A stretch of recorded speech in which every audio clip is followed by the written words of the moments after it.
Uh, let's start. This is, I think, an appropriate beginning. You know, there's a controversial bill. It's either very good or it's very bad. Myself, when it first came out, I actually wasn't too. There's two bills here. There's a bill for the individual taxpayers, and there's also a bill for the corporate and businesses. And on the individual side, I saw a lot of poison pills, and I wasn't really all that excited when it first came out. On the other hand, on the corporate side, and we're going to get into this, the business side, this is a paradigm-shifting tax bill. Probably the best I've seen in my entire career. And very stimulative. It's going to help the economy a lot. I really believe that. But then as I got more into the bill, I realized that there are a lot of poison pills, but by and large, for the individual taxpayer, it is actually going to be a plus more than a minus. So this past tax season, my software that I had for the tax software, we had a module that would configure your tax return for 2017, what it would look like under the new tax bill. So I can see right away how it would impact. And about 60% of the clients were going to get a significant tax refund because of the tax bill. 20% were going to get a tax increase. And the other 20%, more or less, no change. So that gives you a good sense where we're going with things. So the Tax Cuts and Jobs Act, that's the name of the bill. And the first thing we want to look at, if I can get the thing to work, how does this legislation affect you and your business? I thought this would be funny because part of this bill is so complex. It's a full employment act for CPAs.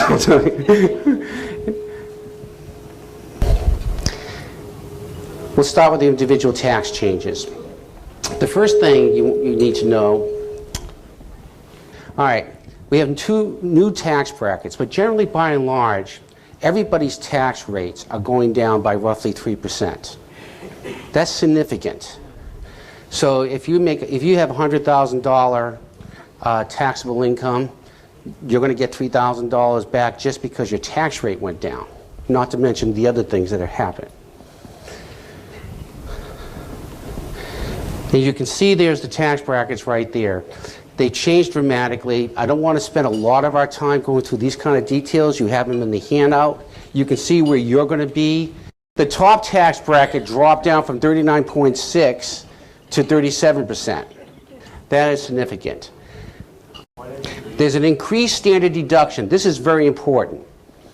70%, before this tax act, 70% of taxpayers did not itemize. In this way, this tax act has really simplified. The standard deduction's gone up, so I bet you next year, when the stats are in, 80% of Americans will not be itemizing because of this increase in standard deduction. So you can see for the single person, it went from $6,350 to $12K. For married, $12,700 to $24K. To married files separately, $12,000 to $6,500 to $12,000, and head of household, $9,000 to $18,000. Basically, a doubling of the standard deduction. And a lot of people, that's where, if they itemize, that's where they would be. So why itemize? Just take the standard deduction. That's a really good thing. However, the bad thing, and this is very important, they took away your exemptions. The exemptions are very important. Each exemption is worth a deduction of $4,050. So for a couple, that's $8,100. For a family of 5, that's a $20,000 deduction that you're losing. So on one hand they give it, and on the other hand they take it away. Do you see why I had some problems initially when I was looking at this? And I said, well, this is really going to hurt bigger families. But then they turned around and they added, oh, that's my little cartoon. They expanded the child tax credit. So the child tax credit now the difference between a tax credit and a tax deduction, I think you understand what that is. A tax credit is real money. It reduces your taxes dollar for dollar. You'd much rather have a credit than a deduction. And there's two types of credits. Credits that you get reduce your taxes dollar for dollar. So let's say I have tax credits of $5,000, just hypothetically, and my tax is $6,000. I end up paying only $1,000 tax. But what happens if my tax is $3,000 and I got $5,000 tax credits? Do I get a $2,000 refund? No. There are some tax credits are refundable, some of them are not. However, in this case, they did increase the child tax credit up to age 16 from $1,000 to $2,000, so they doubled the tax credit, and refundable doubled from $700 to $1,400. That's really significant. So my daughter, Catherine, she has 4, now 5 children, and I did a quick count on how this was going to impact her. She loses the deductions, the exemptions, but she gains the child tax credits. She ends up ahead, especially when you factor in the reduction in the tax rate. Also, there's a significant increase of phase-out. So tax credits were available to us, but only to people who didn't make a lot of money. Now they increased it to $400,000. So people who didn't have tax credits before, suddenly they're going to get it.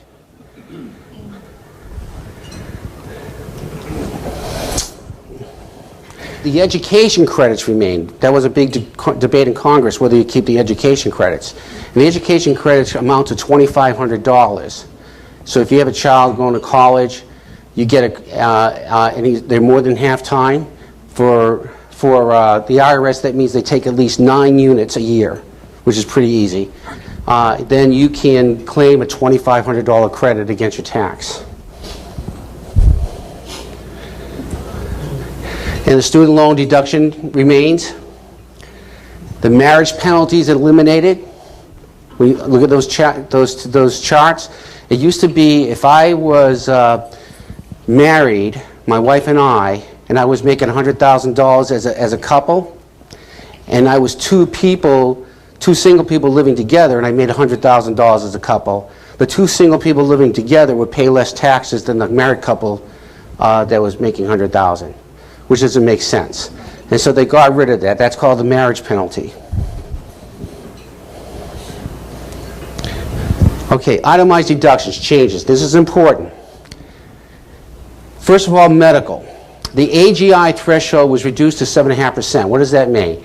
So let's say you have 100. This is really important. We're going to talk a lot about the medical deduction later on, but because a lot of people, they spend a lot of money on medical, and they're not getting any. It used to be 8 years ago, 90 to 94% of Americans qualify for a medical deduction.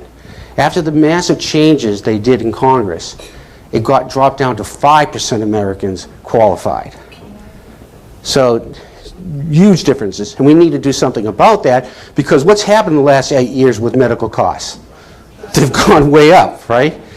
So let's say I have $100,000 adjusted gross income. I multiply that times 7.5%, $7,500, and so my first $7,500 of medical expenses don't count. It used to be $10,000, 10%. So they reduced it from 10% to $7,500. Also, this is really important for California, SALT, the state income tax deduction and property taxes, it's limited to $10,000. That's half of California. So that deduction, so if I pay income tax, state income tax of $10,000, and my property taxes were another $8,000, in the past I would get an $18,000 deduction. Now I'm only going to get a $10,000 deduction. Up to 10, and by the way, DMV, that falls into that category as well, and other licenses and fees. So they're reducing the state income tax deduction significantly. Mortgage interest. By the way, if you have a question while I'm talking, go ahead and raise your hand. I'm sure other people will have the same question. If we digress too far, I'll just bring it right back. Mortgage interest, very important. After 2017, It's capped at $750,000. There's a lot of properties in California that have mortgages in excess of $750,000. Now, that's for this point on. So if I have a $1 million mortgage, as of December 31st, 2017, you get the full deduction. But if I refi, I lose it. Okay? And another important thing is no more mortgage interest deduction for line of credits. Now, if you're a business person, if you have a corporation, all these things can magically change. We'll talk about that, okay? Charity, very good thing. Congress is actually supporting. They moved the AGI threshold to 60% from 50%. What does that mean? Well, again, let's go back to say if I had $100,000 adjusted gross income. This is really important to wealthy people. And I gave, let's say, $80,000 charitable contribution. I can only go up to 50% of my adjusted gross income, which is $50,000. Now it's up to 60%, which would be $60,000. You don't lose the difference; it gets carried forward in the future years. But why is that important? Because sometimes you have what we call a windfall income event, where you, in 1 year, maybe stock options, maybe an inheritance of some sort, you end up with an extra $1 million or $2 million, and you want to shelter the income. So that's when something like this is really important.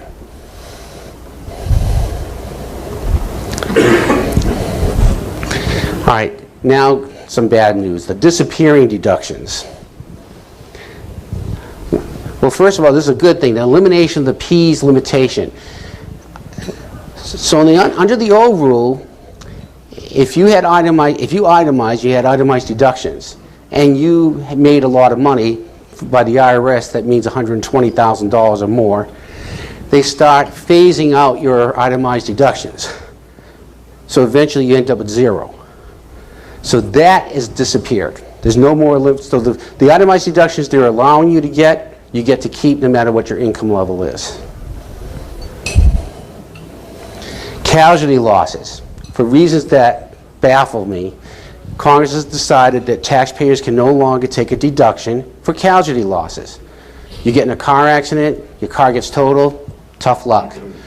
You get burglarized, your jewelry gets stolen, tough luck.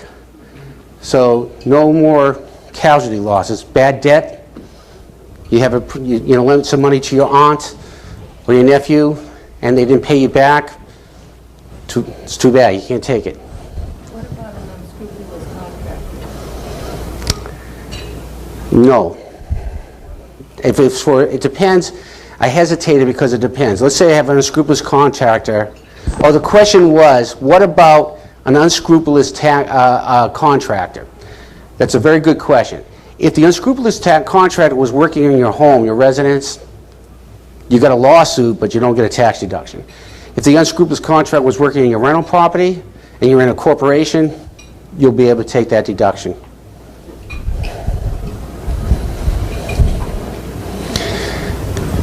$2106 in miscellaneous deductions. This is big, big news. What is the 21? Those are employee business expenses. So if you're a fireman, a policeman, a paramedic, if you work for, if you're an actor or an actress, if you work for, for Hollywood, and you take all these, I have several clients in this category where they get anywhere from $10,000 to $50,000 a year of employee business expenses, no longer deductible. And this is going to, I think, create a problem for those people here who are in those categories of industry, particularly in entertainment. You really should go back to your union and you should say, look, because of this new tax bill, enough of this nonsense of getting W-2s. Because a typical actor or an actress or somebody who works in a field medic, whatever, they'll get 10, 20, 30 W-2s a year because every gig they get a W-2. Well, in the old days, if you got multiple W-2s, you were automatically considered an independent contractor. The law, then the IRS changed that, so now you're an employee, and now all these business deductions, legitimate business deductions, are no longer deductible. This is very, very serious. It's going to be a massive tax increase for these people in these careers. So you have to go back and they have to lobby Congress and IRS and say, enough of this nonsense. When you get multiple W-2s, you should be statutorily determined as, like it was in the old day, as an independent contractor, so you can get these deductions. Will that recent California Supreme Court decision that just came down about the definition of a contractor and an employee start to factor into that? Because they've completely turned that definition upside down. The question is, was a recent California Supreme Court decision on the definition of independent contract change that? No, because we're talking about federal law. California law doesn't matter. And in the California law did not change. They broadened the definition what constitutes an independent contract, but it didn't fundamentally change the IRS's definition. There's 20 common law statutes. I don't want to go into it right now, but the short answer, it's not going to make a difference because it's California. However, why do you think California did this? Because of this. In California, Hollywood's a big entertainment, and they realize this is really going to screw with the California economy. So they're trying to tell Washington, D.C., you need to fix this. This may be an obvious question, but are all of these new changes effective only for the term of the president, or is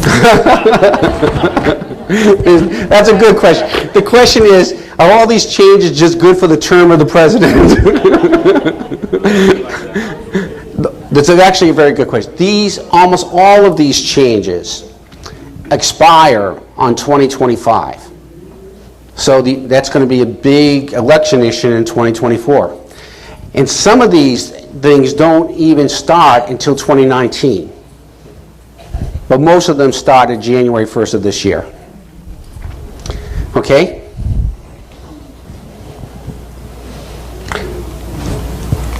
Moving expenses, they're gone. You know, that's significant. If you moved 30 miles and you changed your job, you were able to deduct all those expenses, and they were above the line.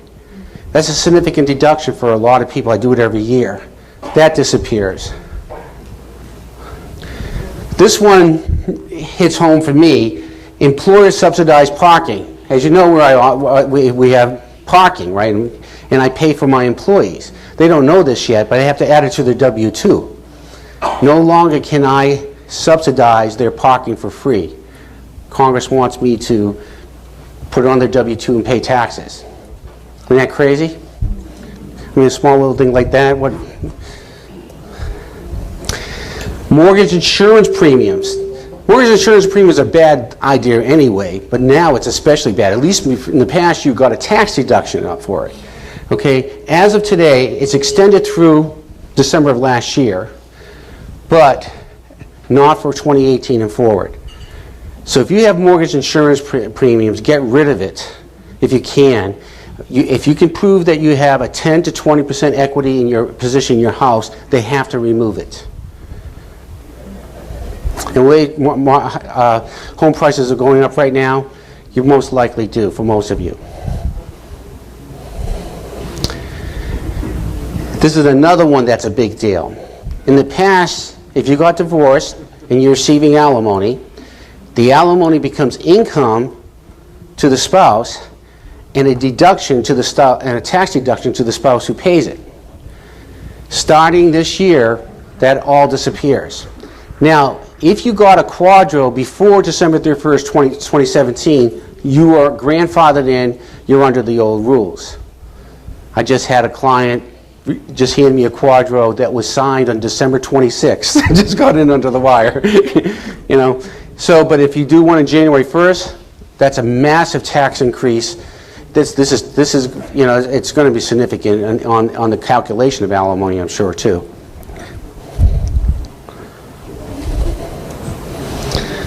Poof. and starting 2019, Obamacare penalty is eliminated. And that's very significant. A lot of I was surprised how many of my clients are still paying penalties, and that's all going to disappear. But also, it eliminates the constitutionality of the program. People haven't thought this through. When Roberts argued that Obamacare was constitutional, why did he say it was constitutional, remember? Because it was a tax law, and the tax law was the penalty. You eliminate the penalty, it's no longer a tax law.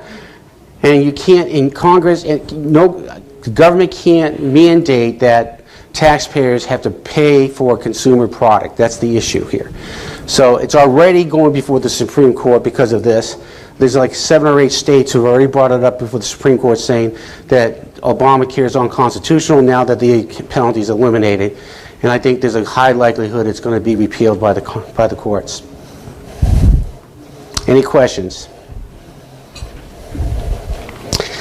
Now we have, I want to talk about pass-through income. Many of you get K-1s. And the K-1s have come from various sources, you know, partnerships. I don't hear you, Rachel. Question. You have a question somewhere? Go ahead. Is that a question about the education credits? Is there an income limit on that? No, there isn't. There was, but not anymore. There was last year. Yes. That's a very good question. The question was, based on the education tax credits, you're talking about the education tax credits, right? Were there income limits on that? Yes, there was in the old bill, but in the new bill, no. I have a question about that, Mike. 2 questions, actually. Is there an age where it expires, the educational credit? You said something about up to 16, but does it expire? Joe is asking, on the education credit, is there an age limit? No. However, but there was an age about 16. That was with the child tax credit. Had nothing to do with going to school. You get, just for the fact you have a child, you get a tax credit. Now, there's 2 types of education credits. The one is the American Opportunity Credit, which gives you up to $2,500, and the other one is the Lifetime Learning Credit. And that's for people who are going to graduate school. You've already got a BA degree, and that one's limited to 15% of the of your tuition. Does it count for each child, Mike? Yes. Specific to college? The question was, does it count for each child? Yes, it does. Like if you have 2 children, yes. It just starts at college level? Starts at college. The question is, does it start at college level? Yes. Junior college, college. Okay, now, we're going to get this more in detail later on, but if you have K-1s from, you know, investments, partnerships, and where you are an active partner, you're going to get a new deduction. It's called a QBI deduction. So let's say I have a Schedule C, a business that I put on, or a rental property, or I'm a partner in a business, and I get $80,000 of income, net income from that business. I multiply that times, I'm making a complex thing easy to understand. I take that $80,000, I multiply it times 20%, that's $16,000, and I get to deduct that $16,000 from my taxable income. So this is a very important major difference in the individual taxes that's going to be showing up, and it really is designed to be used vis-a-vis through corporations. And we'll talk about that in a little while. There's an exception for this, and we're going to talk about this again. People who have businesses where they're personal services entities, doctors, lawyers, CPAs, consulting, financial services, there's an income limit on that, and it gets phased out. So it's not as generous for those people. I will leave out the phase out later on. This is important. AMT, this was one thing that really pissed me off about the government, and they're finally fixing this. AMT, Alternative Minimum Tax, was enacted by Congress around 1960-61. And it was meant to be an additional tax on the wealthiest people in the country. It was supposed to affect the top 1% or 1/2 of 1% of the American taxpayers. And if at the end of you're doing your return, if you're not paying enough taxes, they start eliminating your deductions to increase your taxes, so you end up having to paying the higher tax. That's called the alternative minimum tax. But they never indexed it to inflation. So now, here in 2017, depending on your tax bracket, anywhere from 30 to 50% of taxpayers are paying AMT. It's no longer just the very wealthy. And the Congress collected like $130 billion last year on AMT taxes. That got eliminated for the most part. Didn't really get eliminated. It's simply, they increased the phase-outs, and now it's indexed for inflation. They fixed that. So the net result is going to be, for 95% of Americans, AMT is going to be eliminated. And I bet you in this room right here, 20% of you at least paid AMT last year. And that's not going to happen this year.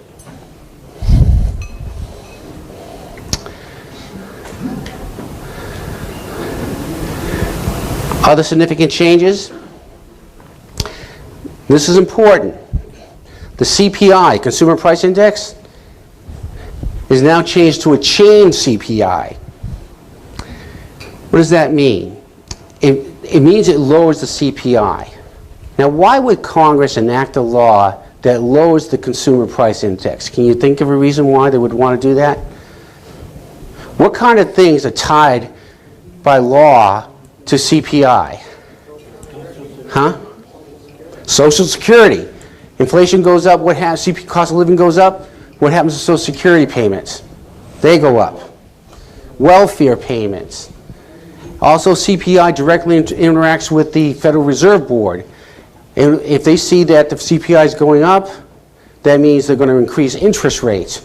What happens when the government has to pay higher interest on its debt? It's going to increase their deficit by so much. So government has a vested interest in keeping the CPI as low as possible. What that means is that so many of our deductions and tax evasion is based on CPI. The tax brackets of Social Security, eligibility limits for deductions and credits, they're not going to move very much. That's a bad thing. A good thing, this is amazing, the estate tax exemption was doubled to $11.18 million per person. That's huge. And believe it or not, there are a lot of clients like that, you know, and so that's a big deal. And is indexed for inflation. Okay, we're going to stop here before we go into the next. This section is going to be on business, and after that, I'm going to have my recommended strategies for everybody. But before I go into business, well, I'll take some Q&A, some questions, and then we'll take like a 10-minute break, and then we'll come back and start to do the business. Greta, go ahead. Okay, as a mom. Okay. The CPI, to me, prices are going up a lot faster than any indexes that I hear about. Absolutely. You know, what Greta's saying here, the question is, as a mom, the prices of, let's say, food and stuff like that are going up a lot higher than what the government is saying. How does that make sense? Well, you're actually asking a very, very good question. Something I've never seen before that's been going on the last 6 or 7 years. Government have been fixing the numbers. Numbers that never before were fixed are being rigged today. And I've seen this for the last 7 years. For example, take Consumer Price Index. The way they calculate a Consumer Price Index is they create this imaginary hypothetical basket of goods and services that represent the normal goods and services that mom and dads deal with on a daily basis. And then they keep it as a constant. So let's say they'll have a certain sample of food, gasoline, things like that, okay, real estate and rents, and they would keep track of it, and that would go into the inflation adjustment. What they've been doing recently is they've been rigging the basket. If the real estate goes up a lot, they throw real estate out of the basket so it doesn't count anymore. If gas prices go down, they throw gas in there. Gas prices go up, they take it out. And so they rig basically what they want the ending result will be. So yeah, there's no way. Inflation, according to the government, over the last 8 years has hovered around 2%. Right, exactly. Well, they used to say that was because technology was bringing everything, was increasing so much, the price of technology, that it was counteracting all the other stuff rising. So you're saying that's not the case? Well, Greta was saying they used to say technology because the efficiencies of technology may increase productivity, which in turn kept the prices down, which is true. But not to the extent, I mean, you just said it yourself. You go to the supermarket, you look at gasoline prices, you look at the price of real estate, you look at rents, they're not going up 2% a year. Tuition, okay, that's in the basket. So what people's real experience is versus what the government is saying, there's a lot of cognitive dissonance.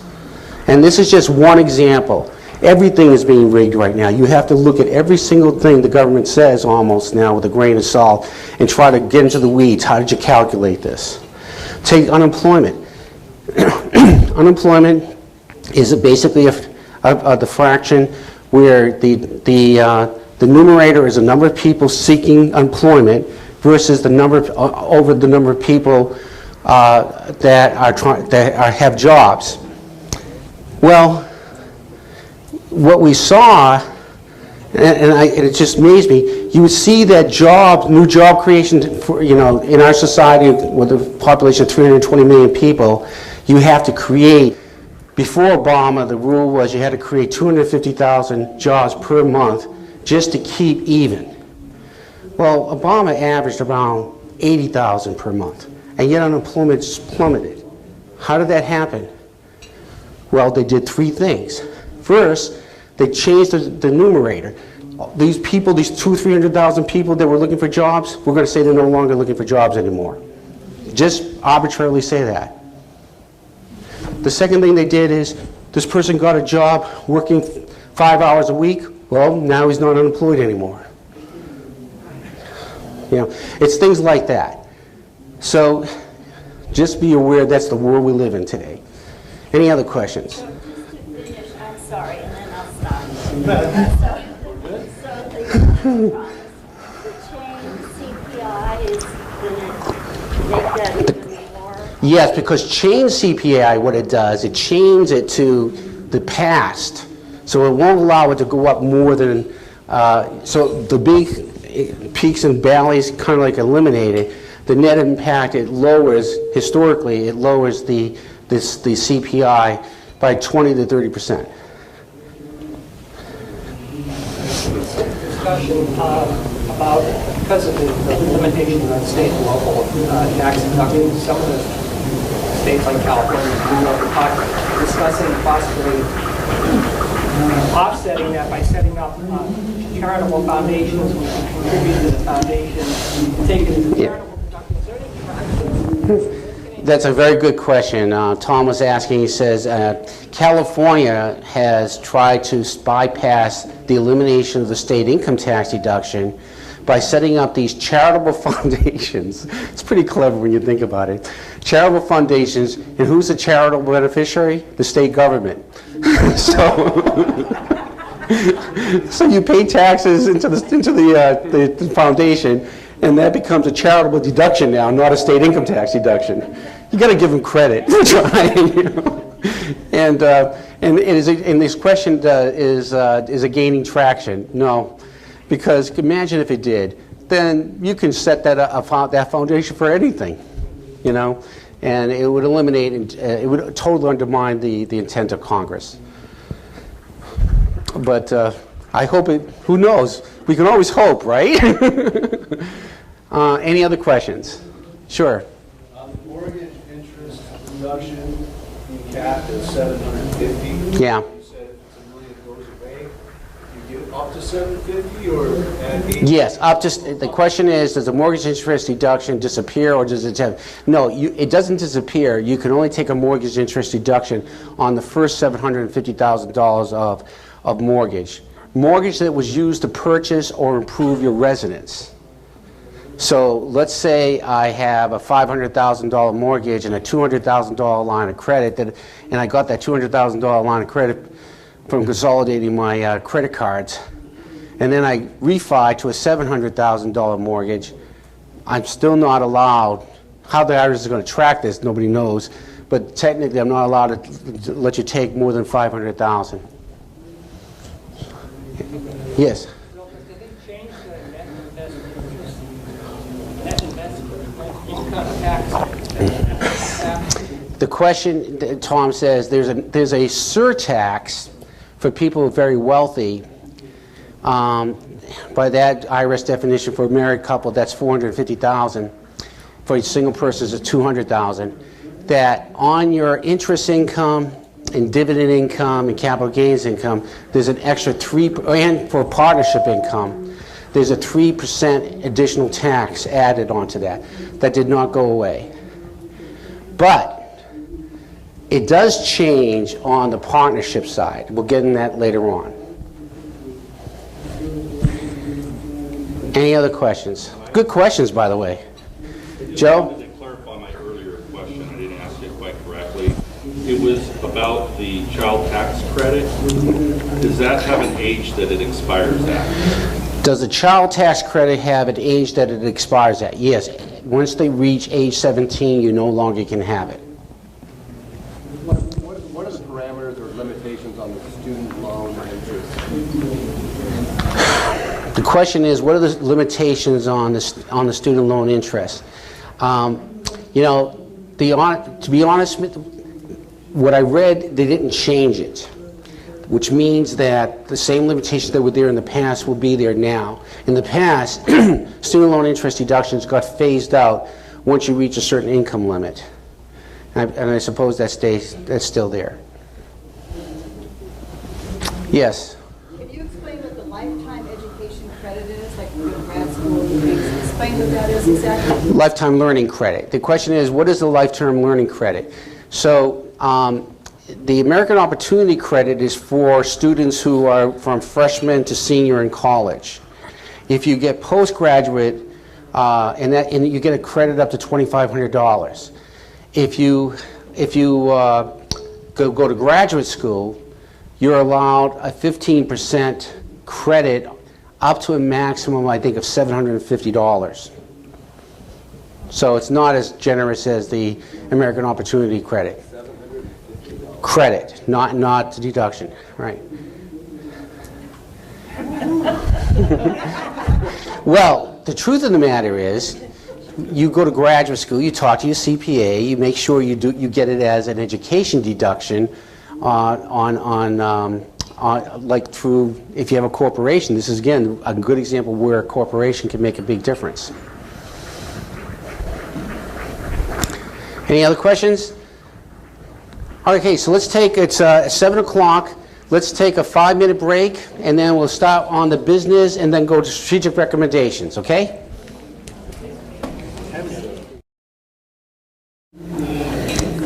Okay, let's settle down and get into the second and final, the second and third. We're going to talk about business and the tax bill as it relates to business, and then we're going to segue into like medical strategies and then recommended strategies overall.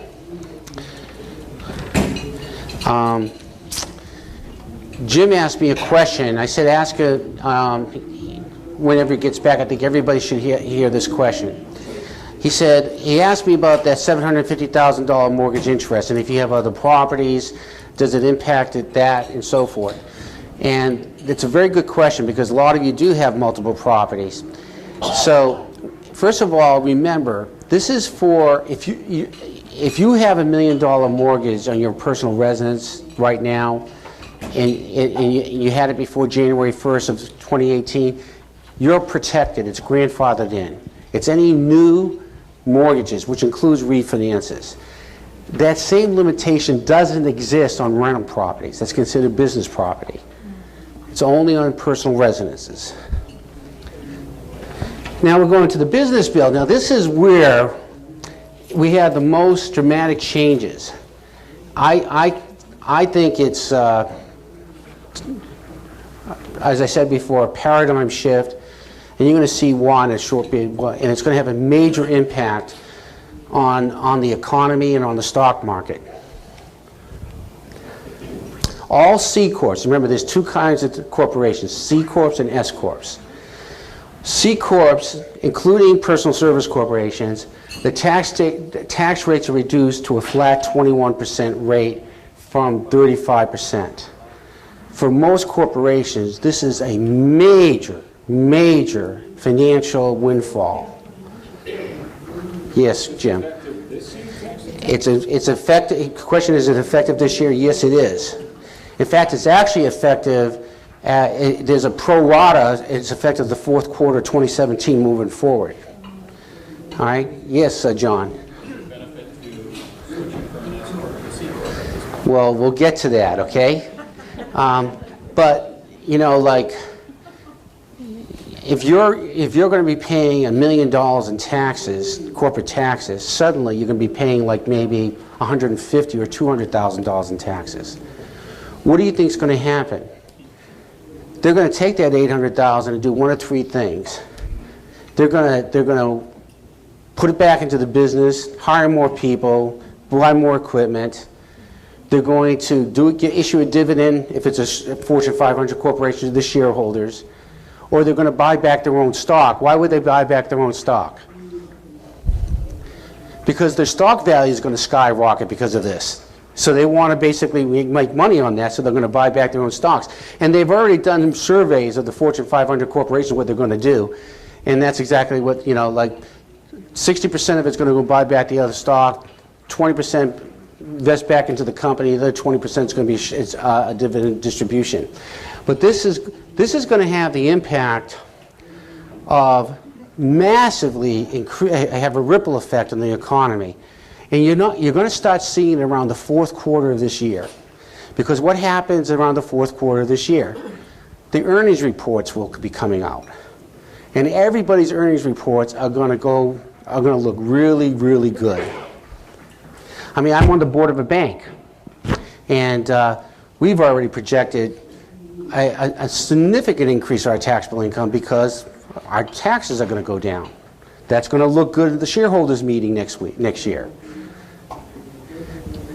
When do you think the market, or like the stock market, will start to project into the stock pricing of the dynamics of that window? All right. Now, Joe is asking the right question, because some of you don't have any businesses, but you have investments. And you want to know, does this relate to me? Yes. And the question is, how does this impact the stock market in the future?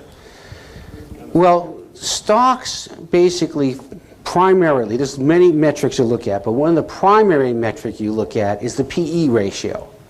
The PE ratio of a stock tells you whether the stock is undervalued or overvalued at the right price. So if the company is making more money, what's going to happen to the PE ratio? It's going to go down, which means the stock value is going to go up. So, and when will this? Well, the institutional buyers, they know ahead of time. And they're going to be investing in the stock market around September and October. And then you guys will catch on around January and February. It's not for them to leave then. Right. So this is a major thing. And it's going to be every year. And it's going to, I think it's going to have a major ripple effect. You're already seeing it, that wages are going up. You know, for the last 8 years, wages adjusted for inflation has been zero. No increase in wages. And now we're seeing not only is unemployment going way down, but the good jobs, good wages, they're going up. You know, and that's a direct result of this. Also, corporate AMT was eliminated. Now, to most of you, that doesn't mean anything, But to corporations, it does. They're keeping the refunds because if you pay AMT in the past and your income gets way down, you get a refund. So they're not eliminating the refund. They're refundable to 2022. But again, a big deal to the corporations. It's going to strengthen their bottom line. Now, most corporations are actually pass-through entities, S corporations. Small businesses, for the most part, are S corporations. And the Congress said, okay, it's not fair that only C corporations are getting this benefit. And by the way, what are the reasons why Congress passed this? It was because, can anybody tell me why? Why did they make this major adjustment to corporate tax rates? That's right. Internationally, we were not competitive. And as a result, something like 60% of the Fortune 500 corporations have moved overseas. With all those jobs, with all that money, and we know, because when you do an audited financial, you're supposed to calculate, the CPA has to calculate what's called a deferred tax credit, which is what would they pay if they came and brought that business back into America. So we know what that number is. It's somewhere between $2.5 to $4 trillion. And part of what's going, I didn't put it up here, but this is also part of it, is a repatriation. Now, it's changed the entire thing. That's at the end of the seminar. I'm not going to spend a lot of time, but I just want to tell you enough of it so you understand what it's going to do to you and the economy. The net result is that a lot of the corporations are going to be bringing back their money back into the United States because there no longer has a unitary system. It's going to be a territorial system. There's no point in leaving it outside because the United States is going to deem it a dividend anyways, and you're going to pay taxes on it. So get it now while it's cheap. And it's cheap at a 15% rate. I'm trying to make a complex thing easy to understand. So what does that mean in practical terms? This is like a $2.5 trillion, that's conservatively, $2.5 trillion stimulus to the economy. That's going to happen between now and December. $2.5 trillion that's going to go into the economy. What are they going to do with it? It's going to create a lot of jobs. We've just begun to see the economic boom that we're going to have. All these years that we've all suffered through this economic downturn, upturn, downturn. I mean, what, just now we have smart people out there figuring this out? We didn't have a smart president? It is pretty remarkable. The question is why now? Why is it all happening now? I think what Steve is saying, maybe because he's a businessman, because it's common sense. It's just remarkable how things are changing. It should have happened years ago. Okay, schedule. Now, what are pass-through entities? Well, it's not just sub-S corporations and partnerships, which most of you know. It's also if you have a Schedule C. They decide to include Schedule C's into here and Schedule E's, which is rental properties. This is income that doesn't go through a C Corp and get taxed at the C Corp rate of 21%, but whatever the net income passes to you personally in your personal tax return, and it gets taxed on that level. But that's not fair. So they came up with this thing called a QBI, Qualified Business Deduction, which allows you to take 20% of the net income, but it's limited to 50% of the W-2 wages. So what does that mean? There's some of you out there who are not, you're getting a K-1 of say $90,000 and you don't pay any Social Security taxes. Well, the Congress says you have to pay enough wages, enough Social Security taxes on that income in order to qualify for this QBI. So if you currently have a corporation and you're not having W-2s issued to you, you should talk to me and get on the game before December 31st to take advantage of this tax deduction. I don't want to spend a lot of time on this, but personal services corporations, they're limited, people like myself, and basically it says that for me, if I have $315,000 net income or higher, it gets phased out, the QBI deduction of 20%. So by the time I reach $715,000, I don't quite make that much. I get 20%, I lose my 20% deduction.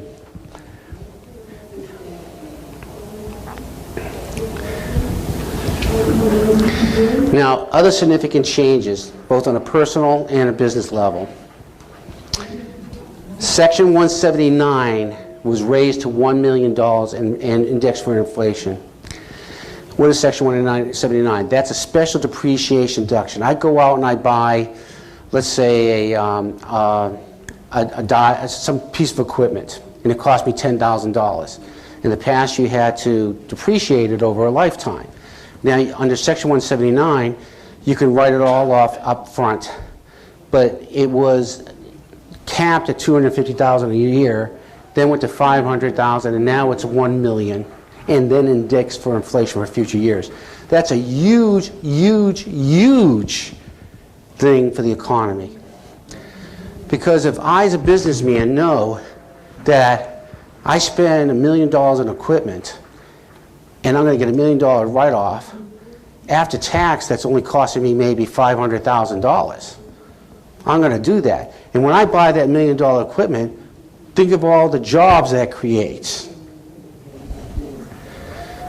Now you say, well, suppose I don't have a business. Does it apply? Yeah. Let's say you have a rental property, and you put a new roof. All you do is leasehold improvements. In the past, you had to amortize that over 31 years. Now you can write it off. That's a huge deduction.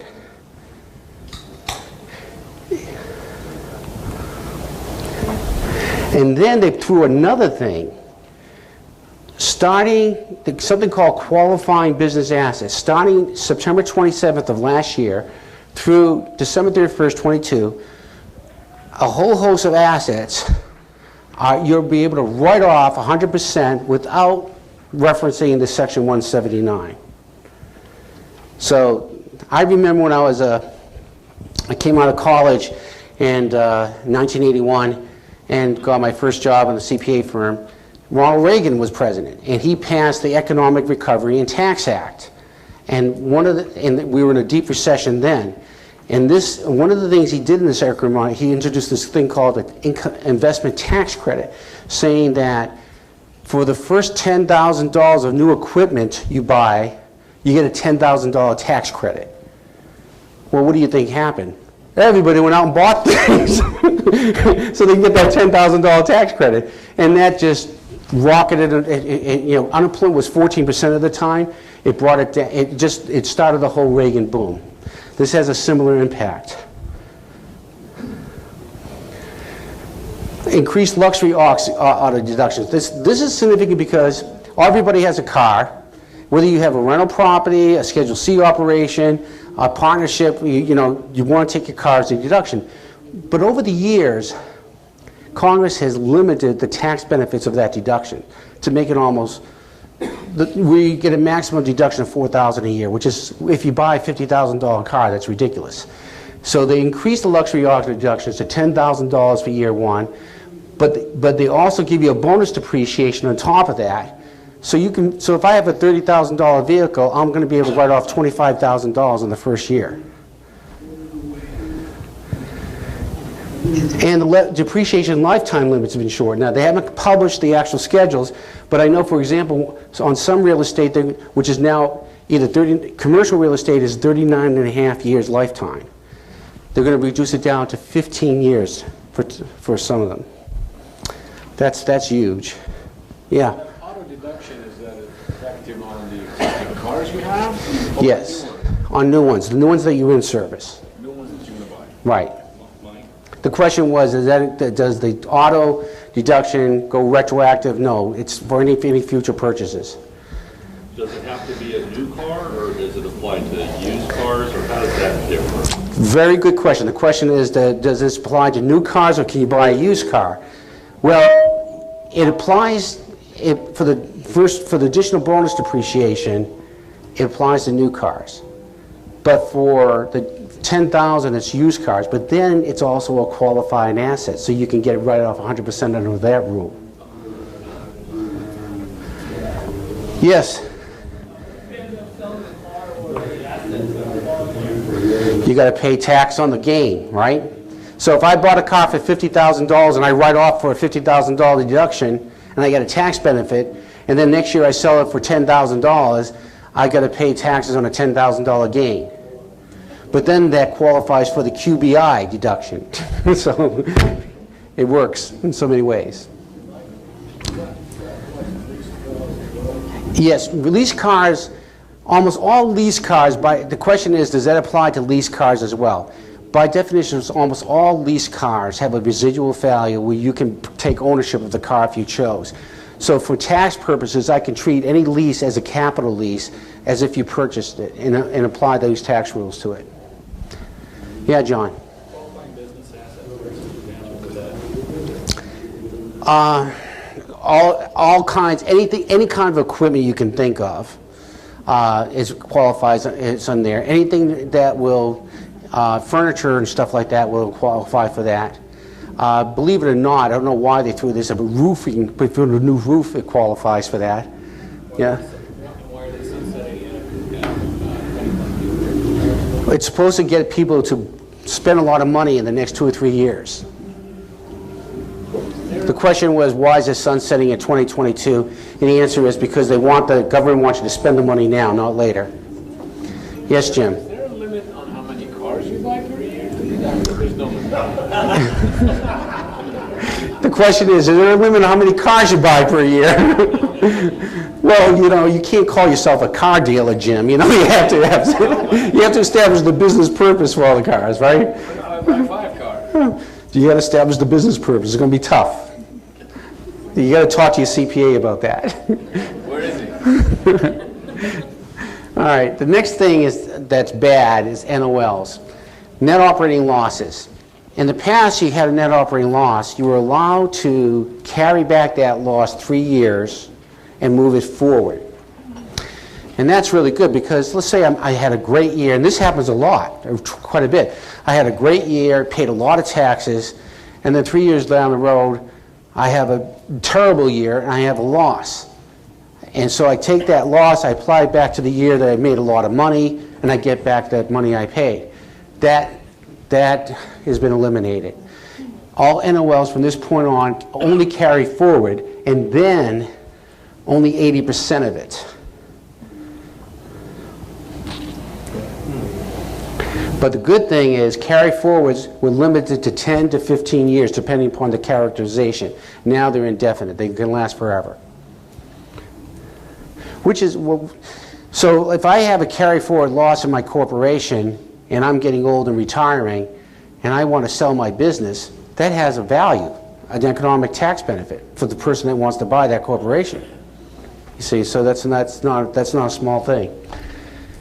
No more Section 199 deduction. That's the domestic activities production deduction. And there's which for any manufacturing firm was a way to reduce your taxes significantly. So that disappears. Fringe benefits. Bad news on that end. No more client meals and entertainment deductions. Yeah. Employee meals. So I'm an employer and I buy food for my employees. I can only take 50% deduction for that. And in 2026, no deduction at all. So I'm going to let my employees starve. Okay. Heaven forbid, right?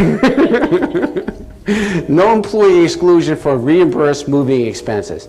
So, you know, I'm trying to attract this employee to join my firm, and I say I'm going to I'll reimburse your moving expenses. No longer can I deduct that. I have to include it in his taxable wages.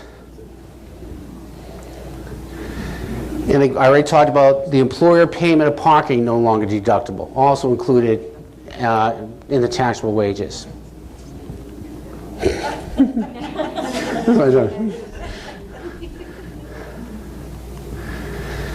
This is a good thing. Family Medical Leave Act. Now, if I have an employee that takes family medical leave, and let's say I'm paying this person $1,000 a month, and while they're gone, I pay, let's say, up to $500 of their wages a month while they're gone, I'm allowed a 12% tax credit, plus of course the deduction for the wages.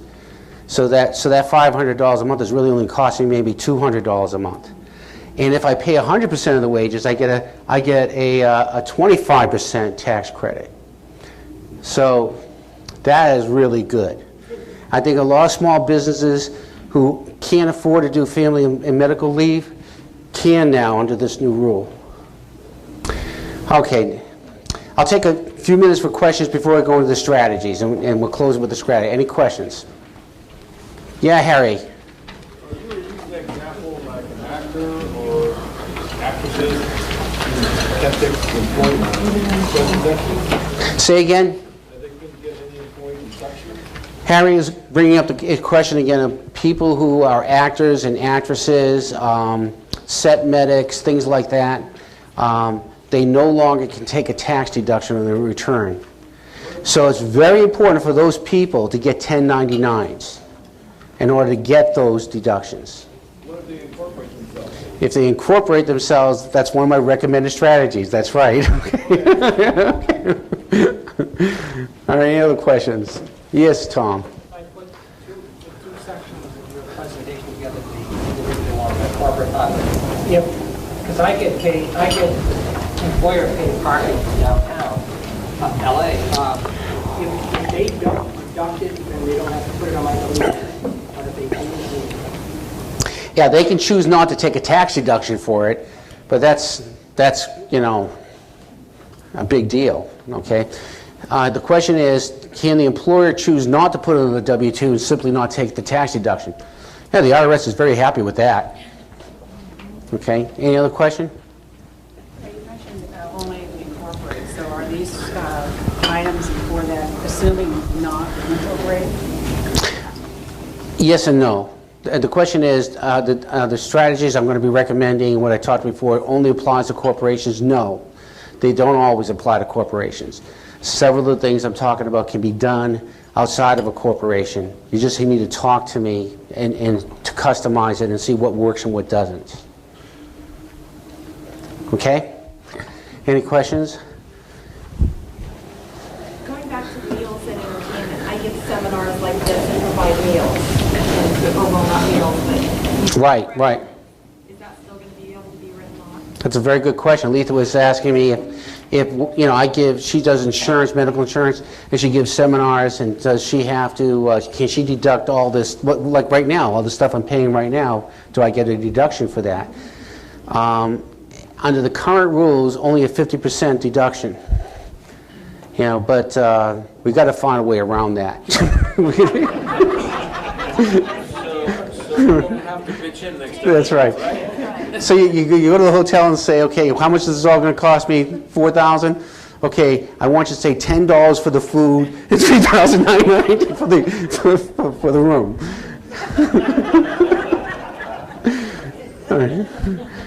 All right. Any other question? Yeah. So you mentioned all the tax credits for like the vehicles and equipment. Would it be beneficial for business? Because now you get all that up front, right? Mm-hmm. So would it be beneficial to do that right before you do your taxes? The question is, shouldn't you take advantage of these tax rules before you do your taxes? Absolutely. It doesn't help you. The proverbial closing the barn door after everybody leaves is not, you want to do it before, right? Yeah, so you need to talk to me if you have any questions, set meetings, and we'll try to customize your situation on how to maximize and take advantage of the tax reform bill, okay? Any more questions? All right.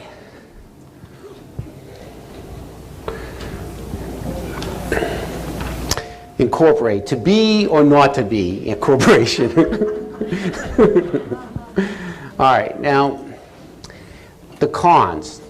Well, to be a corporation, it costs. California requires you to pay $825 a year in fees every year just for the privilege of being a corporation. And then, of course, there's the accounting fees, doing the financial statements and the tax returns. And that can range anywhere from $800 to $5,000 a year, typically. Depends upon what kind of business you have. And then there's the aggravating nuisance factor where you have to maintain minutes, resolutions. You have to do financial accounting. You can't be running out of a shoebox as a corporation. The pros, well, corporations provide legal protection. In this litigious times, that's not a small thing.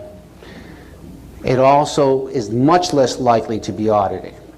If you have a Schedule E, a rental property, and you have a loss, and you make over, and you're married, and you make over $120,000 a year, you're not going to get that loss.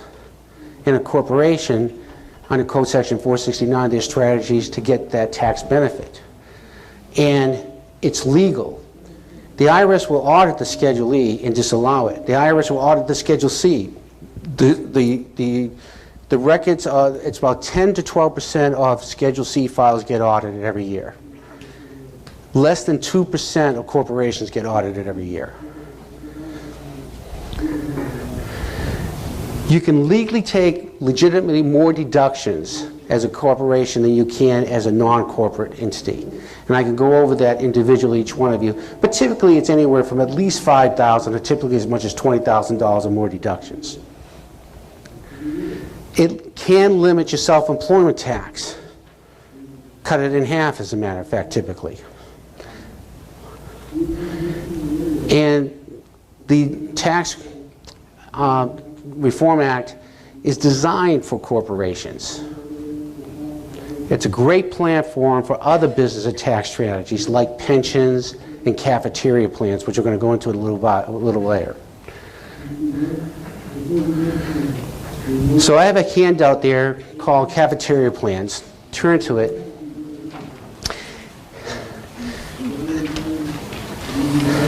They're generally designed for C corporations. You can't do a cafeteria plan in a partnership or an S corp, typically not an S corp, or in a Schedule C.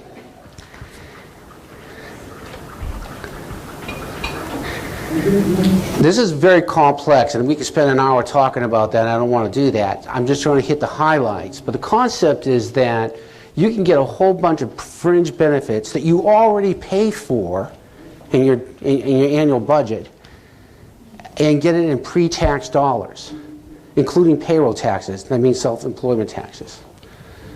For example, the various types of fringe benefits: dependent care. You pay for babysitting. You have child care. You can set up through a corporation cafeteria plan where the first $5,000 is paid in pre-tax dollars. Think about that. That's a deduction of $5,000 on a corporate level that you didn't get without that. If you're in the 30% bracket, that's a $1,500 tax savings. Premium-only premiums, your group health insurance, they can be deducted on a cafeteria plan. And a group can be, even in some instances, one person or two people. Flexible spending accounts, we'll talk about that later on. This is where you go out and you buy Band-Aids. You can't get a tax deduction with a flexible spending account. You can.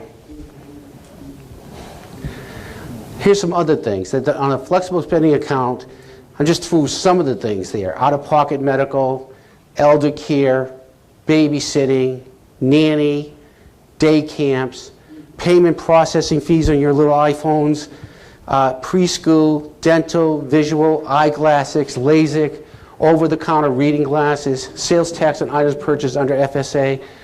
And this is just some of the things. Like, you've got a handout there that's very thick, about 21 pages, you should, that has all the list of the things that you can take a deduction through an FSA. Even the owner, under the right, you set it up properly. You can get group term life. This is a cafeteria plan. You see, an owner, Peggy was saying, even the owner, and she looked like quizzically, you can't do it, a cafeteria plan, as an owner on an S Corp. But on a C Corp, you can. Long-term disability premiums. This is all pre-tax. 401k, contribution to HSAs. I want to talk about that in a little while. That's very important. Adoption assistance. I mean, I have clients that spend $10,000 to $20,000 a year on adoption. They get a tax deduction through and a tax credit, get both. Okay. So tax advantage healthcare strategies. I thought I'd talk about this because a significant percentage of my clientele are spending $10,000, $20,000, $30,000, $40,000 a year in various ways on health care, whether it's insurance premiums, whether it's just medical care, pharmacy drugs, things like that. It's not hard anymore. And they're not getting, under the current tax structure, they're not getting a tax deduction under it. And in this structure, there's a way you can get a deduction on 100% of your medical care.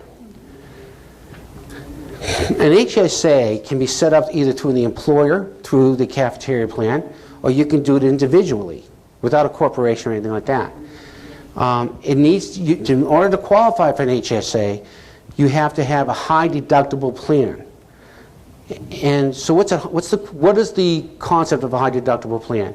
Because you have a high deductible, your premiums are much lower. And what you do is you use the HSA to fund the high deductible. And that money is yours. And it rolls over. If you don't spend it, it rolls over to the next year and next year. I have some clients that have over $200,000 in HSAs. It's being used as an investment asset. HSAs are owned by the individuals or owned by the company if the HSA is done through the employer. No insurer, you cannot pay for insurance premiums except for long-term care premiums. So you can't pay for your medical insurance premiums out of an HSA. You can pay long-term care premiums for that. You pay for the insurance premiums through another program. And they give the coverage up to $6,850 for 2018. So it's like an IRA. You put like, and it's a tax deduction on your tax return like an IRA. And you know, if you use it, usually you set it up in a bank, or you can talk to me. We can set one up for you, and you get a debit card. And you use the debit card to pay for the medical expenses out of there. What you don't use stays there and rolls over the following year. You put another $6,850. Meanwhile, you put it in an investment account that's making 3-4%. That's liquid, so it's earning money. Then there's HRAs. This is funded by the employer and is coordinated with the insurance coverage. So you have a corporation, set up a cafeteria plan, and then you set up an HRA. Any unused dollars remain with the employer, but if you own the corporation, that just means it remains with you, and is not transferable. The employer takes deductions when medical expenses are reimbursed.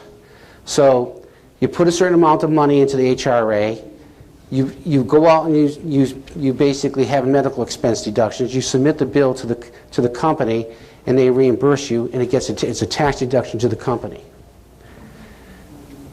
There's no minimum maximum contribution.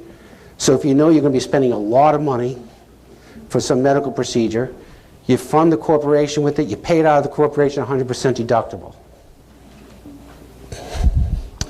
Can be offered in conjunction with FSAs, the flexible spending accounts, and you can pay for insurance premiums for this. It's not part of the cafeteria plan. So you have the cafeteria plan, and then you have the HRA, and as an individual, you can have the HSA. And then you're left with the FSAs. Basically, whatever the HRA and HSA doesn't pay for, the FSA pays for. That's really what it gets up for. Okay? And it cannot pay insurance premiums, but can pay for all other medical costs, can be part of a cafeteria plan up to $2,650, and can pay co-pays and deductibles. So what I'm saying to you guys out there to have corporations, you really need to think about setting this up for yourself. The tax advantages are tremendous. Any questions? Is there a certain amount of income someone should make in order to start a C Corp? question is there a certain amount of income a person needs to have in order to start a C Corp? Yes, I would say. My normal rule of thumb is that you have a net income of $36,000 or more in order to justify the aggravation costs of setting up a C Corp. Now, that $36,000 can be including, you know, say if you have rental properties and you have investment accounts. You can put all that in the corporation. Any other questions? Go ahead. Sharon? Which of the three is the best one? Ask again, what is it? How do you determine which of those three strategies is the best? Well, you should do all three. The question is, what is the best strategy out of the three? And the question, you should do all three, but if I was going to say one over the others, first do the cafeteria plan, because it gives you the most flexibility, the most... What you should do is you sit down, you look at what you're spending your money on. And I go through it with you and say, all this money could be written off through this cafeteria plan as a deduction that you're currently now paying in after-tax dollars. That's where you start. And then you go from there to the HSA and from there to the HRA in that hierarchy. The FSA, right? Yes, John.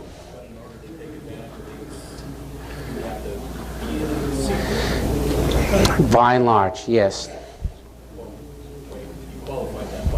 Well, there's always things around it, but I'm going to say you have to meet with me to go into the details, but by and large, assume, yes, it has to be a C Corp.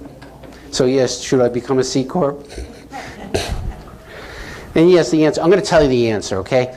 Yes, you're going to be a C Corp. I've been a C Corp for 40 years. Right, but then you're going to have a management company that's a pass-through entity, so you get the best of all possible worlds. Okay? I'll walk you through it. I didn't hear you mention LLCs. How does this figure? Very good question. Ron was asking, what about LLCs? You didn't mention that. Well, that's because an LLC is whatever you want it to be. An LLC is a limited liability corporation, and it's, from a legal perspective, it's a corporation. From a tax perspective, you get to decide what you want to make it. It could be a C Corp, it can be an S Corp, it can be a proprietorship, it can be a partnership. You elect, and you go accordingly. Okay? Yes, Peggy? How difficult it is to change the S Corp to a C Corp? Peggy was asking me, how difficult is it to change an S Corp to a C Corp? It's very easy. You make an election. It's harder to go from an S to a C than it is to go from a C to an S, but it's still not very difficult.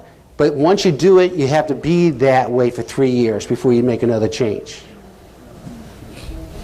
Any other questions? Mike, follow-up question on the LLC. So can an LLC set up with that healthcare surgery that you just presented? Come again, John? If an LLC decides to go with the C Corp taxation, Right.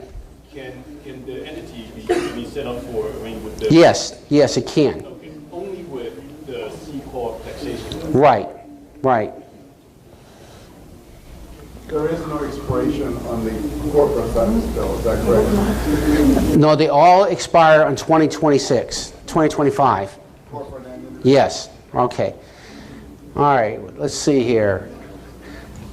You know, I'm not really going to talk a lot about this because I don't think there's any, but I do have clients that this is important to them, and it's really important to them. But this basically goes over the most important aspects of the international tax changes. The biggest thing is this repatriation tax. As you can see, if it's non-cash, it's only 8%. If it's cash, it's 15.5%. And then you get to pay it over 8 years. That is so amazing. And so you're going to see a lot of corporations repatriating their income, and it's going to be great for the economy, which is going to impact you guys personally. Okay, that's it.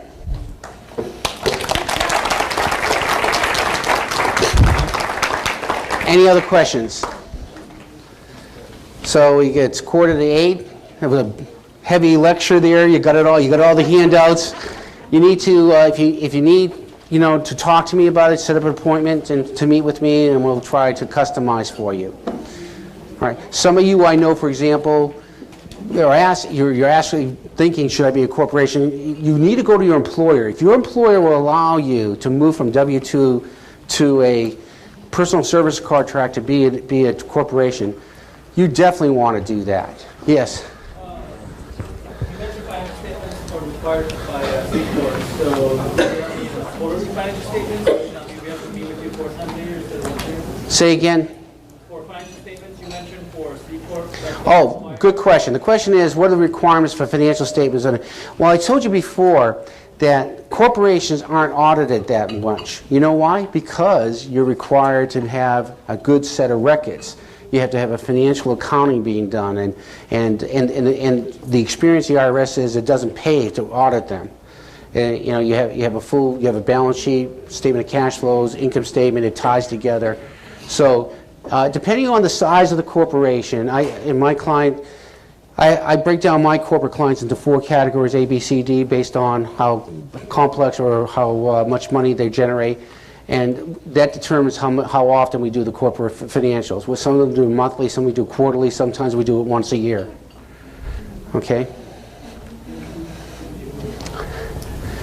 Any other questions? All right. Welcome. Go home. Be safe going home. I'll be here for more questions. Thank you. Bye-bye.